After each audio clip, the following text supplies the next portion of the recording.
Since 2014, Bitcoin has been on the same playbook, because if we take a look at it here right now, you see that whenever we break below this weekly 50 moving average, this is when the top of Bitcoin is formed. Back in 2022, we did the same thing. Back here in 2017, the same thing here. And from the top, Bitcoin goes into 52 weeks of bear market. So in this video, I'm going to prove it to you technically that this circle is not different from previous circle, and I will also show you where Bitcoin is going to bottom at and when the bottom will be formed. I will also show you the major key level of support here on the BTC price chart alongside ETH price chart. So make sure you sit around and watch this video to the end. Welcome to Crypto Trend Update. My name is Trend. Like I said on the intro, we are going to be taking a look at BTC price history since 2014, and you will equally see that we have been on the same playbook, repeating the same price action and the same price pattern. So let's get in. The lines you are currently seeing here now is the 50 exponential moving average and also 50 simple moving average on the weekly time frame. And here you can clearly see that back in 2022 we broke below the 50 moving average here, and this is when the top of Bitcoin was formed. If we take a look at it properly, you will see we broke below it here back in January 2022, and we ran into this major key level of demand here, which gave us a little bit of relief rally for couples of months, and we tested the moving average here, and boom, we were rejected, and that is how we went into 52 weeks of bear market.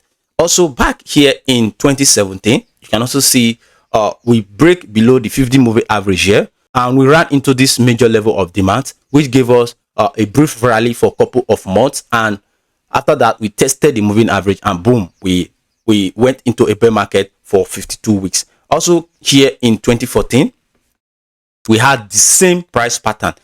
Back here, we broke below it here, and boom, that is when we head into 52 weeks of bear market. So now currently here on this current circle, we are already below the 50 moving average, and surely you can see that we ran into major key level of demand here and tested the moving average, and we were rejected back down.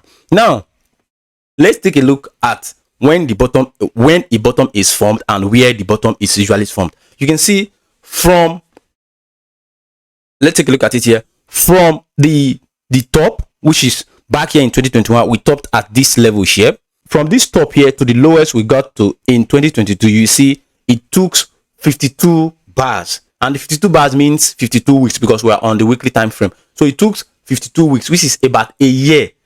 So whenever the top is formed here and we have BTC breaking below this moving average, we always go into a bear market for 52 weeks, which is for a year. Here it did the same thing here. Here was the top back in 2017. We topped at this level and we bottomed out at this current level here. If you take your measurement and measure it, you see that it was about 52 weeks exactly after the top was formed. And also here back in 2014, the same thing. Okay, here has a little slight change, but it's not that much. Here after the top here back in 2013, we broke below the moving average, and the bottom was formed 59 weeks later, which is 59 bars. So 59 weeks later, since we've already known that here that Bitcoin always goes into bear market for 52 weeks. Now let's take a look at the major drop down we always get whenever we break below the 50 moving average. Now you can see here, let's take our measurement tool here. Here, let's take a measurement here from where we broke below this moving average here to when the bottom was formed back in 2022 here. So you can currently see here that we had a drop down of 52% after breaking below this moving average here back in 2022. Now let's take a look at 2017. You can see here we broke below the level here back in 2018, and we had a major drop down to this level here. We had 59% drawdown from when we broke below this moving average here. Let's take a look at it again on 2017. Okay, I've already drawn this before. Now let's take a look at it. From where we broke below the level here, we had approximately 65% drawdown. So this is what Bitcoin has been repeating for couples of years now, since 2014. You can see we have been on the same playbook and on the same pattern. So you can see that this circle is not different from the previous circles, and we are still exactly playing out what we have been doing since 2014. Now let's take a look at the major drop down we are going to get after breaking below the 50 moving average here, because you can see back in 2022 we had approximately 64%, and here in 2017 we had 59 drop down, 59% drop down. Then here in 2014 we had 65% drop down. So we are going to use an average of 64% since we had about two circles having approximately 65% and just one circle having 59%. So let's take a look at 54% drop down from where we break below the moving average in order to determine where we are going to bottom at. Okay, here this is when we broke below the moving average. Now let's take a look at our 55%. Okay, you can see that if Bitcoin is going to repeat the price history of 2014, 2017 and also 2022 bear market, we are going to bottom at this current level here, this level here, sitting at approximately 35k level.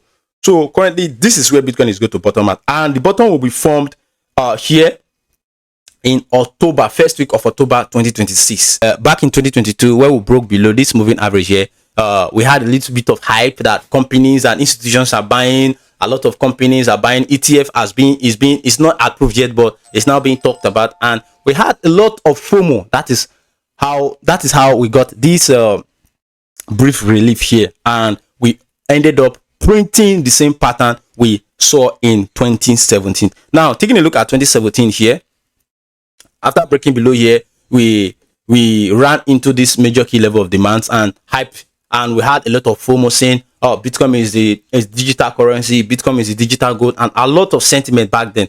And we did the same thing we were meant to do. You can see currently here now, this circle that we are currently at, we are having a lot of FOMOs and a lot of news as well. Binance is buying aggressively. Michael Saylor is buying aggressively. Tom Lee is buying ETH aggressively, and other institutions are equally buying aggressively. What does that mean? That means they are FOMOing into the market, telling us that this circle is different from other circle, whereas the circle is all the same. So where I'm expecting Bitcoin to bottom at currently is this level now, the 35k approximately, and I can see Bitcoin bottoming at in somewhere October 2026. So this is my price prediction for this bear market, where I think Bitcoin is going to bottom out, and when I think the bottom will be formed. Now if we take a look at the key levels of support and resistance on the daily time frame here, you can see currently we finally got a rejection from this level here, this 73k to 68k level, and we were unable to break above it and turn it into a support. And now the major key level of support that I'm currently looking at, since we are unable to break above here, is sitting at this level here, this 62k level, and also this 60k level, where we had a massive reaction to the upside. So this is what I'm looking at on the Bitcoin price chart on the daily. Don't get me wrong, this price pattern here is just for the short term day-to-day movement, while here on the weekly time frame, this is for long-term projection. We might be bearish here, but I might be bullish for the short term here on the daily time frame. But currently now that we are being rejected from this level here, next key level of support to look into, since we are unable to break above here, like I said before, is sitting at this current level here, the 62k 700, and approximately this 60k level, which we bounced from few days ago. And now the key level of resistance to watch out for, if we are able to break above this current resistance here, we are going to see a little bit of struggle at this level here, the 74k to 77k, and also this level here, 84k level, where we have a CME gap waiting to be filled. But if you take a look at ETH on the daily, you will see past 24 hours nothing has really changed. We failed to break above this key level of resistance here, which we have been talking about on this channel, sitting at $2,095 to $2,216.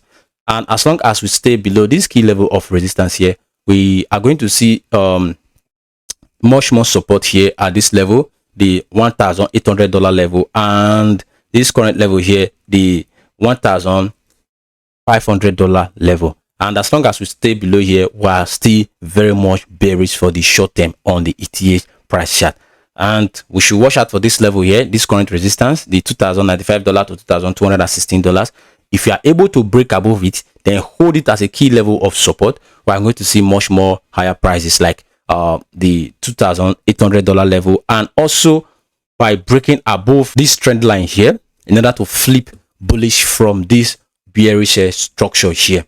So that is that for the ETH price chart. Now taking a look at Solana on the daily time frame, you can currently see that here on the Solana daily time frame, no much has changed since our previous video. We are still above this key level of support here, holding it and texting it as a major key level of support. But if we see a breakdown below this level right now, the next key level of support that I am currently looking at is sitting at this level here, the $67 level. And also, if we are still unable to hold this $67 level, we are going to see much more lower prices, like the $50 level and also $37 level. But since we are holding above here now, like I said yesterday, the major key level of resistance that I am currently looking at is this level here, the 122 to 128 is going to act as a major key level of resistance, because this has been a major key level of support in the past few years. Like since 2014, this level has been holding as a major key level of support. But now that we broke below it, is going to act as a major key level of resistance. So no much has changed. So we should not waste much time on Solana price chart. Now let's take a look at XRP on the weekly time frame here. You can see the bearish divergence is still very much active, which has resulted to this bearish movement here. And since then till now, the divergence has not been invalidated. It's still active and it's still playing. Like I said yesterday, we are holding firmly and strongly above this key level of support here, sitting at the $1.41 and $1.31, which is good for XRP right now, because if we lose this support here, we are going to see much more lower prices, like the level here, the 86 cent, and also another level here that I'm still currently looking at, the 54 cent to 38 cent, if we break below this key level of support. But as long as we are holding above this level here, this is a major game changer for XRP. We have closed 3 weekly candle above this level here now, for you to know how significant and important this level is. And as long as we are above this level, we might see XRP texting major key level of resistance to the upside, like this level here, the $1.84 to $1.95. So this is what I have on the XRP price chart. No much has changed from the past 24 hours since we made our video, and which has brought us the end of today's video. And if you find this video very useful and informative, please subscribe to the channel and turn up the notification bell, and as well hit up the likes button here, so that when I make videos like this, you will definitely be notified.